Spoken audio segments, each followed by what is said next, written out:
మరి నీ మొగుడు పాలెగాడని చెప్తున్నావు కదా, నీ మొగుడు పాలెగాడని చెప్తున్నావు. మద్దిల చెరువు సూరి జైలు నుంచి నీ మొగునికి ఫోన్ చేసి బెదిరించినట్లుగా నేను పలానా టైంలో చంపుతానని చెప్పినట్లుగా నువ్వే సినిమా తీపించుకున్నావు. రామ్ గోపాల్ వర్మని ఇంటికి పిలిచి భోజనం చేసి, ఆయన ఏం పేరు, పరిటాల రవి పాత్రధారి వివేక్ ఒబరాయ్, ఆయనతో ఫోటోలు దిగి మీకు ఇంటిలో పాది మీరంతా మురిసిపోయి మీరు తీర్చుకున్న సినిమాలని రక్త చరిత్రని 100 కూనీలు జరిగినటువంటి సినిమా అది. మీ భర్తకు సంబంధించినటువంటి కథతో తీసిన సినిమాను, దాంట్లో నువ్వే తీర్చుకున్న సినిమా.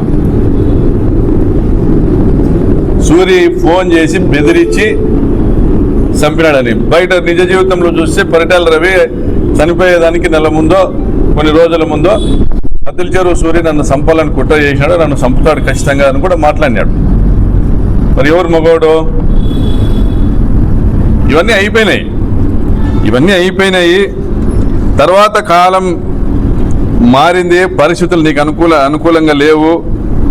నీ మొగుడిని చంపిన సూరి కాళ్ళు పట్టుకొని నువ్వు ఎమ్మెల్యే అయినావు. నీ రాజకీయ జీవితం ఈరోజు 2009 తర్వాత నీ రాజకీయ జీవితం ఈరోజు మద్దిల చెరువు సూర్యనారాయణ రెడ్డి భిక్ష.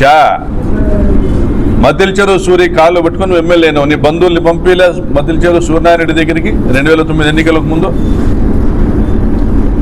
నీ మొగుడిని చంపిన కేసులో ఎవరైతే ముద్దాయిలు ఉన్నారో వాళ్ళతో నువ్వు సయోధ్యలు కుదుర్చుకోలేదా?